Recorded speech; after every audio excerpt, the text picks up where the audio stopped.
Welcome to Key Tech. Please describe this channel if you are interested in today's video. In 2025, the global chip market is like an overturned chessboard. Countries have launched a series of games around semiconductors, and the United States is obviously the player who has overexerted himself. In order to contain China, the United States has tried its best to win over its allies to jointly sanction the Chinese chip industry. However, Japanese companies suddenly purchase a large number of chips from China, even to the point of crazy stockpiling. This behavior can be said to have poured cold water on the US plan. Is it driven by commercial interests or ulterior motives? Things are not that simple. It all started in 2024.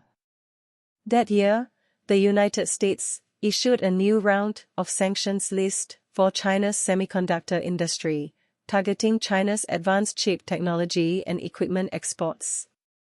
The United States' calculations are very clear: to slow down the rise of China's semiconductor industry by blocking technology and markets. In order to ensure the effectiveness of the sanctions, the United States has also won over several allies, such as Japan and South Korea, and even Germany and the Netherlands in Europe have been put in to stand in line. On the surface, the US plan seems very logical.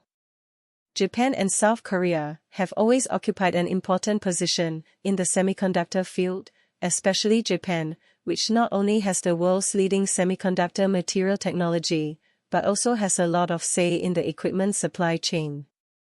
According to the US's idea, Japan should cooperate with the sanctions policy, and it is even possible to regain some market share. However, the accident happened soon. By the beginning of 2025, several large Japanese trading companies were exposed to a surge in orders for chips purchased from China, especially those with mature processes. This abnormal operation surprised the outside world and made the United States extremely dissatisfied. It was obviously planned to make China's chip industry stuck, but it turned out that Japanese companies went to transfuse blood to China. The United States seems to have made a wrong calculation. Why does Japan dare to go against the wind? At first glance, Japanese companies increased their purchases of chips from China, which seems to be against the United States, but the motivation behind it is actually very realistic: profit first. In the final analysis, Japan is not determined to support China, but has seen the cost-effectiveness of Chinese chips. In the past few years, although China's semiconductor industry is considered not to be technologically advanced, it has done quite well in mature processed chips, with low prices and sufficient production capacity. Although these chips are not high-tech, they can fully meet the needs of automobiles, home appliances, and other fields.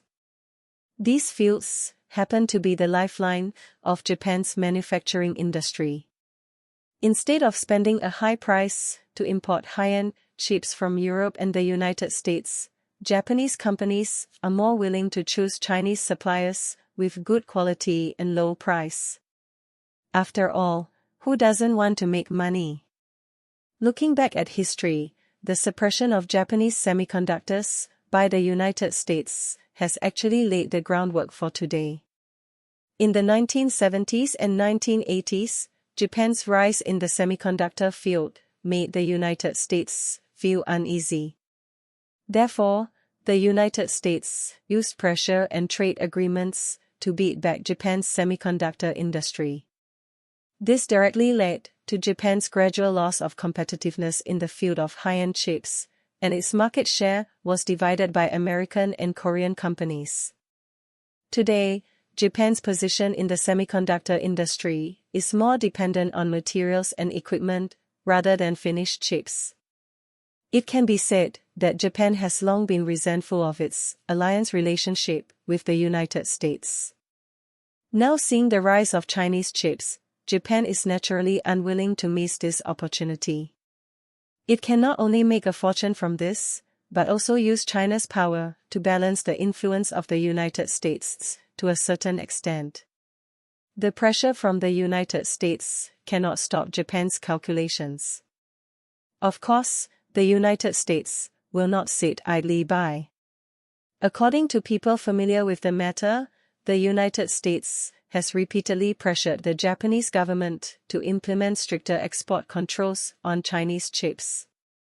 However, the attitude of Japanese companies is very firm: business is business, and politics is politics. In order to avoid risks, Japanese trading companies deliberately completed transactions through third-party channels to avoid direct exposure to the US sanctions radar. What's more interesting is that Japan's behavior has also made South Korea hesitate.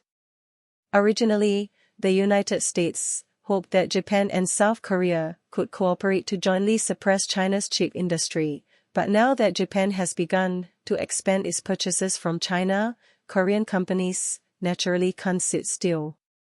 After all, everyone is competing in a global market, and no one wants to miss the opportunity to make money for political reasons.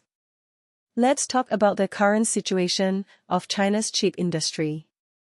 Despite the blockade and suppression of the United States, China's semiconductor companies have not been strangled to death, but have shown resilience in some areas. Especially in the mid and low-end chip market, China has gradually formed a scale effect. This not only meets domestic demand, but also attracts foreign buyers like Japan. In addition, Chinese companies are also actively deploying high-end process technology. Although it is still difficult to catch up with TSMC and Samsung in a short period of time, China is gradually narrowing the gap with international giants through independent research and development and technological breakthroughs. It can be said that the rise of China's chip industry has forced the world to re-examine this market. Another key point of this matter is that it makes people see the essence of the so-called alliance relationship. In international politics, interests are the only hard truth. The United States wants to isolate China by wooing Japan, but the Japanese are obviously not stupid. They understand that following the United States may get some policy support, but losing the huge Chinese market is the real loss. This operation of Japan also provides a template for other countries. In particular, South Korea was originally hesitant about whether to cooperate with the US sanctions, but seeing that Japan dared to go against the wind, it would naturally reevaluate its position. After all, who would stand unconditionally in the face of interests? This international game around chips is, after all, a war without gunpowder. The United States wants to maintain its hegemony through technological blockades, but Japan's self-selected actions have made the situation more complicated. Some people say that Japan's move is smart but also helpless. Some people say that this reflects the cracks in the US alliance system. As for China, facing this situation, it needs to focus on its own technological breakthroughs. After all, only by mastering core technologies can we truly take the initiative.